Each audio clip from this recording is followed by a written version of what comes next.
My name is David Abruzzi. I'm with Capon Preservation Solutions, and I established my company to capture history, record it, and share it. To me, getting things listed on the National Registry is great, but if we're not sharing that history, what's the point? So, as an architect, I'm primarily interested in built history, so our focus on this tour will be on events that primarily happened at or near buildings in Paw Paw that are still standing today. The town of Paw Paw is home to 4 individually listed buildings on the National Register of Historic Places, as well as several others that have been deemed worthy and eligible for individual nominations. While there are more than 1.5 million entries on the National Register, less than 7% are individually listed on their own merits and significance. So for a small town the size of Paw Paw to have 4 individually listed and 3 eligible is notable. Feel free to ask any questions as we walk through historic Paw Paw. But before we begin our tour, let me share some general history of Paw Paw. The town of Paw Paw was incorporated in 1891. Its population in 1890 was reported to have been 772 and peaked in 1940 at 1,044. Today's population is about 420, with another 400 or so living in the immediate vicinity. But the history of Paw Paw goes back much farther than its incorporation. With the beginning of the commercial navigation of the Potomac River in 1749 by fur traders of the Ohio Company, who traveled as far west as Cumberland, Maryland, land in the area of present-day Paw Paw was settled by farmers and rivermen. During the French and Indian War, present-day Camp Hill was used as an encampment, and that's right up here where the cemetery is today. General Braddock's army camped there because of the commanding view of the Potomac and a strategic river crossing. On George Washington's trip west, he often took a route which closely parallels today's highway north and south through Paw Paw, and it's actually Winchester Street right down here that connected Winchester down to Low-Water Ford all the way to Cumberland. Records show that Washington purchased property between Paw Paw and Orleans, and he described the land as being in the shape of a horseshoe, the river running through it, almost around it. 200 acres of rich, low ground with a great abundance of walnut trees. And that's what Paw Paw is known for. The Paw Paw Bends and the canal tunnel and all that happened because of the Paw Paw Bends. As additional settlers began arriving around 1800 in the immediate area of present-day Paw Paw, a town began to emerge. And this growth accelerated in 1836 as the Chesapeake and Ohio Canal Company began work on the Paw Paw Tunnel directly across the Potomac River in Maryland. How many folks have been to the Paw Paw Tunnel? If you haven't gone, it's a bucket list item. I guarantee you it's amazing to go and see. In 1848, after work had ceased from 1841 to 1847 due to cost overruns and engineering issues, work on the Paw Paw Tunnel started anew and was completed in 1850. 14 years behind schedule, and it cost nearly 20 times the original $33,000 estimate, or in today's word, that's $28 million. October 10th just happens to mark the 175th anniversary of the completion and first watering of the canal, and that didn't happen until the Paw Paw Tunnel was completed. 2 years after the work started on the Paw Paw Tunnel, the Baltimore and Ohio Railroad, constructing a rail line from Harpers Ferry, West Virginia to Cumberland, Maryland, reached the settlement in 1838. Shortly thereafter, 2 general merchandise stores and a train depot, 1845, were constructed. The train depot we will see later is not the original one. In 1846, the post office was established with Isaac Baker as the first postmaster.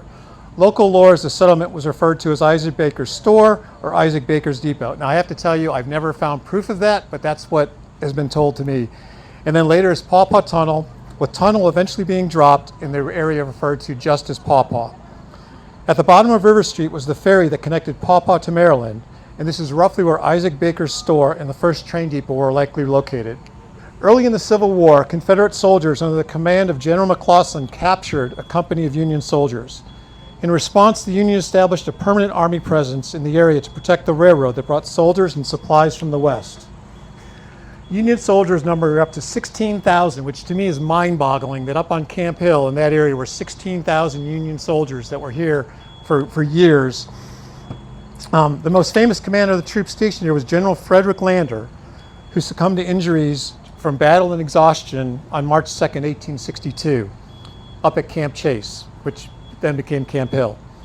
His funeral procession traveled down the Winchester Grade Turnpike on the way to the train to take his casket to Washington, D.C. for his funeral. I'll take a moment to read an excerpt from a letter written by a soldier to his wife about the procession. Camp Chase, Paw Paw Station, Virginia, March 3rd, 1862. My dear Mary, I wrote you on the 1st and told you we were then under marching orders, which was true. That evening, General Lander was taken suddenly sick and bad, which has delayed the movement. General Lander lingered until 5 o'clock last evening when he died suddenly and very unexpected to all here. Since writing the above, we have paid the last respects to the remains of General Lander. It was the most imposing and grand spectacle I have witnessed since I had been in the service, and the occasion required that it should be. It is a cold, chilly day with 5 inches of snow on the ground and a slow, cold rain falling. We had 20,000 men formed in close column and standing on the cold ground in the snow and water at least 2 hours. From the moment the Corps left headquarters, minute guns were fired until the train bearing it away was out of sight. Then each regiment was marched to quarters, completely chilled with cold, all hoping it would be a long time before the death of another general. Our poor deceased general, though now gone, to that whence no traveler returns, was not much liked by either the officers or his command.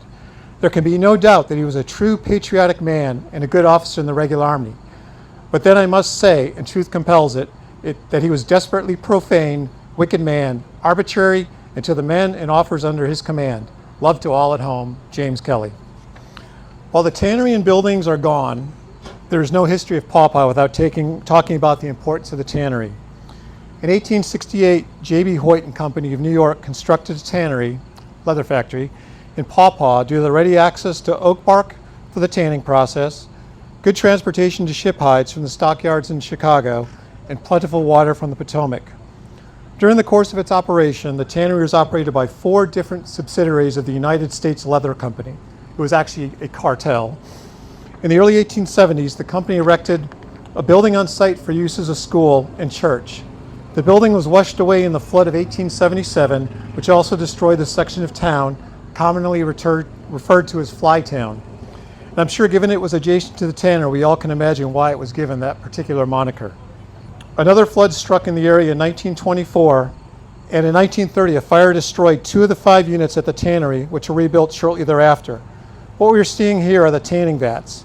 These would have been indoors before the fire. Flooding in 1936 caused significant damage at the north end of town, impacting the tannery as well as the businesses of D.J. Bevins and Sons, P.E. Nixon and Company, B.H. Mosier and Son Grocer, Keifler Service Station, Consolidated and Appalachian Orchard Companies, and the B&O Train Depot. West Virginia tanneries began to disappear in the 20th century as deforestation depleted local tan bark supplies.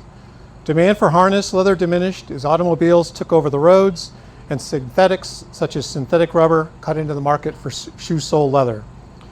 During the tannery's long run, it weathered those 3 major floods and that catastrophic fire. The fire caused an estimated $100,000 damage, or about $2 million in today's dollars, and resulted in 150 men being laid off while the units were rebuilt. From 1868 until 1951, Pawpaw was essentially operated as a company town. The majority of the men in the area worked for the tannery and had little reason to go elsewhere. And those who did not work for the tannery primarily worked for either the orchards, the railroad, or one of the stores in town. So with some of the general history out of the way, we can begin our walking tour, or if there's any questions, I'll take them quickly. So our first stop on this tour is the former St. Charles Catholic Mission Church, built in a simple Gothic Revival style by the Bevins family in 1876, and is one of the oldest buildings standing in Pawpaw. The family sold the property to the Richmond Diocese on Christmas Day, 1876 for $1. The church is listed on the National Register of Historic Places for its association with the small Irish Catholic minority who settled in the area. It is one of the oldest Catholic mission churches remaining in both West Virginia and Virginia. Across Ruth Bevan Lanes is a monument to the first African-American Methodist church in Morgan County. The monument reads, quote, "On this site from 1888 until 1996 stood the Mount Olive United Methodist Church, formerly the Paw Paw Methodist Episcopal Church, built by trustees William Blue, William Rubottom, George Gales, James Johnson, James Howard, Charles Butlett, and Thornton Taylor," unquote. The Morgan Messenger, our county paper, reported that on December 23, 1894, the church held a jubilee to celebrate the paying off of their debt in the entire town both black and white, came together to celebrate the occasion. We'll now head down Winchester Street towards what old-timers refer to as downtown. Before we talk about the Paw Paw Town Hall building, on the lot next to it stood the building where General Frederick Lander took over to serve as his headquarters in Paw Paw during the Civil War. The Paw Paw Town Hall was built in 1942 by Atlee Hott as the headquarters of Consolidated Distributors. The company was created in 1928 to market Paw Paw's fruit around the world under several different labels, including Skip's Best Apples, named after the packing house supervisor, and Uncle Port's Apples, which was named for one of the Miller brothers. The building is eligible for the National Register of Historic Places for its role in Paw Paw's place in the apple industry. We will now continue down Winchester Street to the 1940 Consolidated Orchard Packing Plant and the 1882 B&O Train Depot, both of which are eligible for inclusion on the National Register of Historic Places. Like the tannery, Paw Paw's history was also shaped by the orchard industry.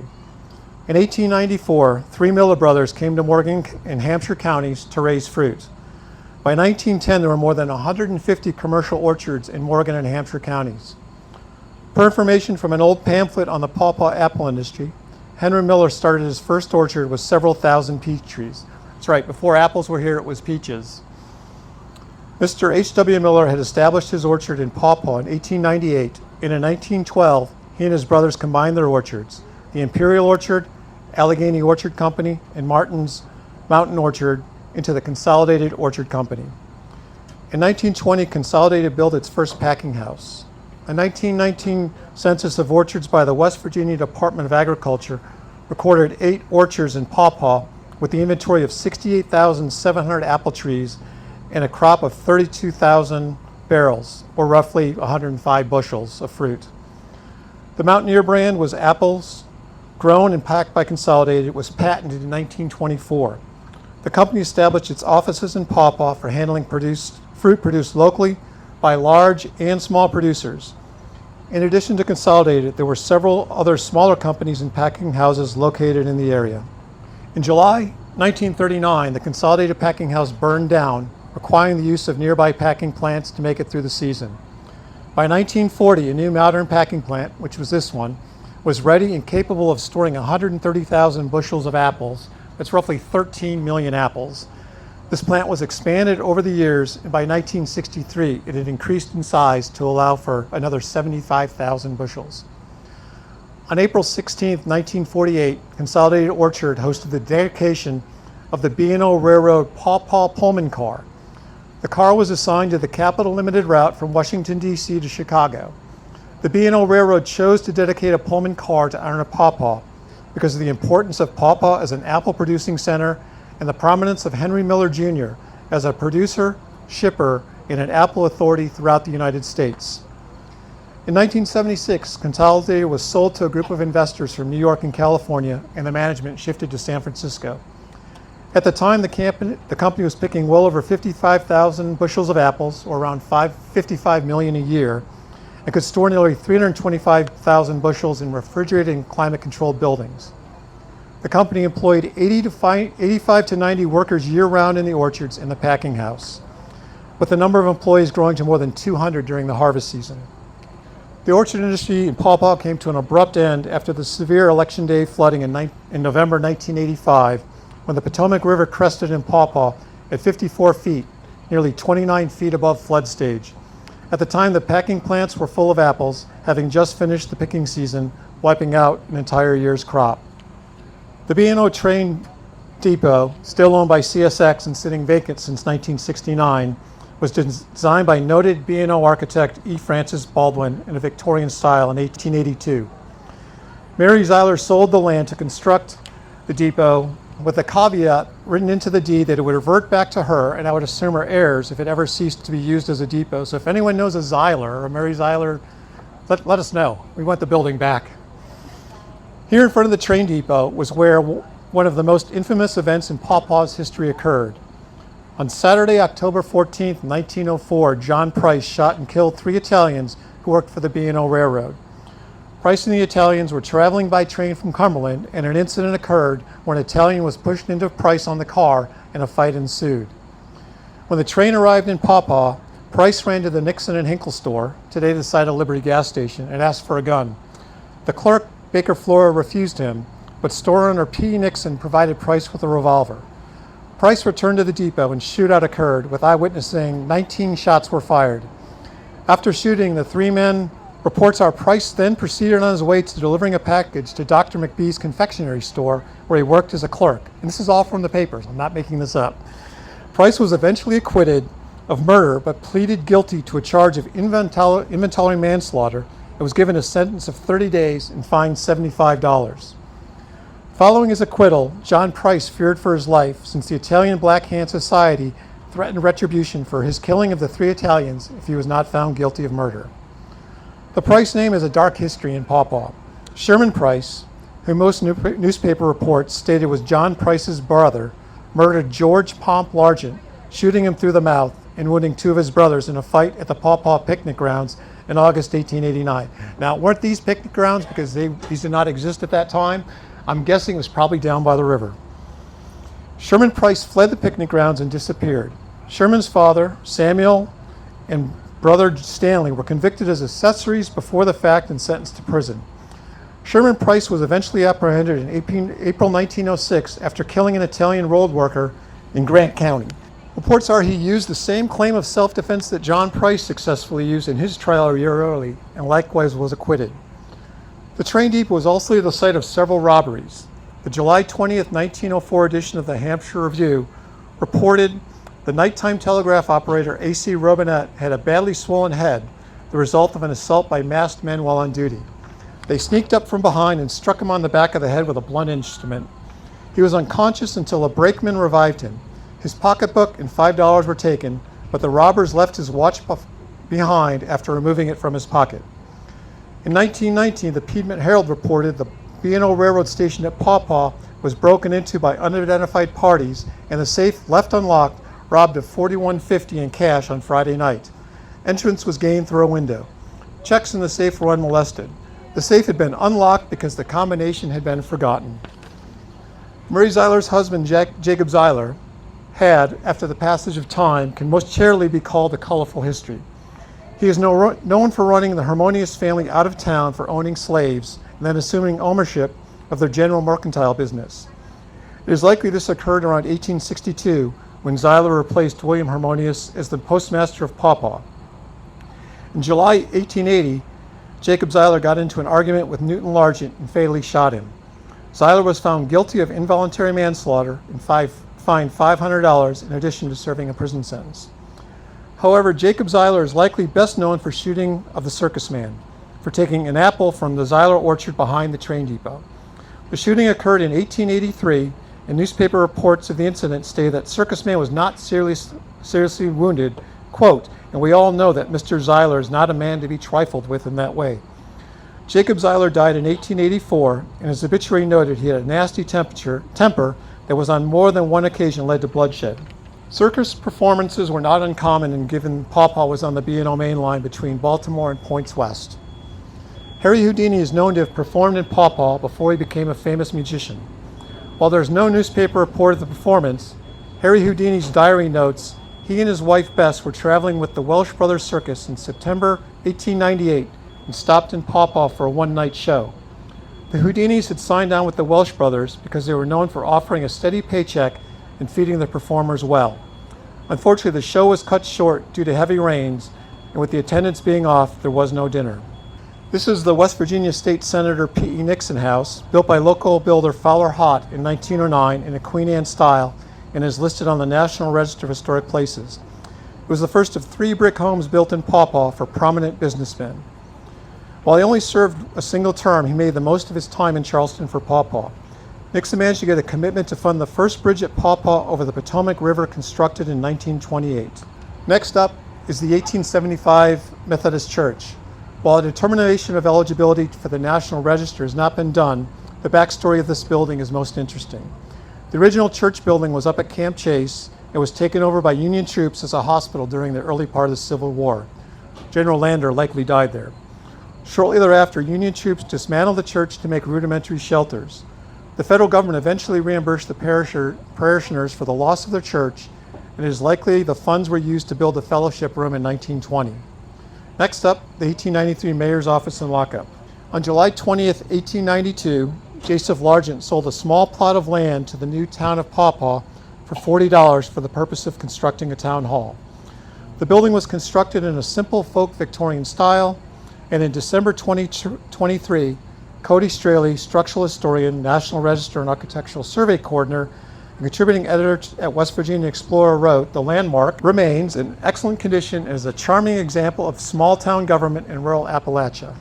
On December 27, 1893, the new town hall hosted a grand ball with a large crowd of young lads and lasses in attendance. The Morgan Messenger, our county's paper, reported refreshments were served at 12 midnight and the band played until 3:30 a.m. Having read all the available town council meeting minutes, I've taken to calling early Pawpaw the place where fun went to die, despite the holding of the grand ball in 1893. Curfew was set at 9 p.m. and failure to observe the curfew meant time in lockup.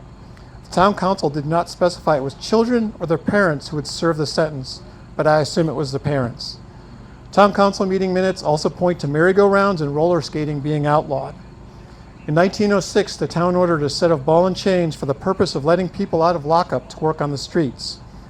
The town of Pawpaw even went so far as to file numerous lawsuits over the years against Allegheny County, Maryland, across the river to prevent taverns from operating and tempting the citizens of Pawpaw to take the ferry and imbibe. The lockup appears to have been seldom used, based on how rarely the town council reimbursed local restaurants for providing meals to prisoners, but I did come across a couple mentions worth sharing. In October 1895, a man who was supposed to be insane was confined to the lockup over Sunday. On Monday, he was taken away by Sheriff Lewis Largent, Joseph Largent's brother. We can only assume the unfortunate prisoner's destination might have been the imposing and foreboding Trans-Allegheny Lunatic Asylum in Weston. In November 1909, the council offered a reward of $50 for information that would lead to the arrest and conviction of the party or parties who broke open the town lockup and released the prisoner, Harry Baker, from custody. Local lore says the walls were then lined with metal to prevent another jailbreak. I've attempted to learn more about Harry Baker, but to no avail. General consensus is he wasn't a native son of Pawpaw, so was likely passing through on the train with friends when he got himself into a bit of trouble. The building served as the town hall until 1977. Next up, the two-room black school on Amelia Street. Per an analysis of the 1940 census, the population of Pawpaw at the time was 1044, with the black population numbering 194, or about 19%. There are 35 African American heads of households listed in the census. Of the 35 heads of household, 20, or 57%, own their own homes. This rate of home ownership exceeded white home ownership in Pawpaw. From its construction in 1928 through the end of separate but equal education in 1954, the Pawpaw Black School served not only to educate black students, but also as the social and civic center for the small African community here. The school hosted a variety of activities and programs for both children and adults. The two-room black schoolhouse was built in a collegiate Gothic revival style by local builder Raymond Hunter. He was part of the prominent Berkeley Springs Hunter family. This is the same Hunter family that started Hunter's Hardware in 1870. Over its 26 years, the school had just 3 principals, with Dr. Randolph Spencer, a former student of the school, serving as principal from 1938 until the end of the 1953-54 school year, when the school closed following the Supreme Court's ruling on desegregation. Dr. Spencer was a vocal advocate on the importance of an education and held multiple degrees, culminating with a PhD in biology and 2 honorary doctorates. He also wrote several books about his life in Pawpaw. Since there was no options for black students to continue their education beyond the 8th grade without traveling grade 8 distance to Martinsburg or Cumberland, Dr. Spencer added a 9th grade curriculum to the 8th grade coursework. This allowed those students who did decide to travel by train to larger places with black high schools to complete their 4 years of high school in just 3 years. Dr. Spencer's efforts to improve the education opportunities for black students in Pawpaw was recognized in 1954, with the school classification being elevated from unclassified to model rating, the highest classification for a West Virginia school. It was the only second time a school in Morgan County had received the rating, and it was likely the first black school in the entire state to receive the award. Before we conclude our tour, I wish to share with you some of the recent murals painted in Pawpaw. Back at River and Winchester Street, across when we started our tour is to be the source of someone's joy. A mural completed this past July. It was painted by several members of the Paw Paw community and organization Empower You and Mountain Movers with the help of artist Sharon Zismer. The American Legion building mural was painted in 2022 by Paw Paw school students under the guidance of Mr. Wallace and Miss Lilly. And finally, with the Paw Paw Festival taking place in Paw Paw's Municipal Park, I believe it appropriate to share a bit of information about the legacy of James Schooner Spencer. Schooner remains a local legend for his work in the orchards and his prowess on the baseball diamond. He also was very active in his community and sought to make life better for all. Back in 2011, his feats were even captured in song. Schooner's achievements include setting the record for most apples picked. He averaged 200 bushels a day during 8-week picking season. That equates to 20,000 apples a day, or more than 2,000 apples an hour. He set the record for most bases stolen in a single pro baseball game, 9. He sold produce from his garden to help fund the creation of the Paw Paw Municipal Park where we're at today. And in 1980, he was named a most distinguished West Virginian for all he did for the town of Paw Paw. That concludes my briefing. If there's any questions, I'd be happy to take them. Sir. So the question was, are there any rumors that the train station was haunted? Not that I'm familiar with, but up in Okonoko, there's a lady that was buried alive, and supposedly her ghost haunts Okonoko, which is just a little bit up the river. But that is an interesting take. And there's also stories about the Paw Paw Tunnel perhaps also being haunted. Any other questions? Well, thank you all for coming out.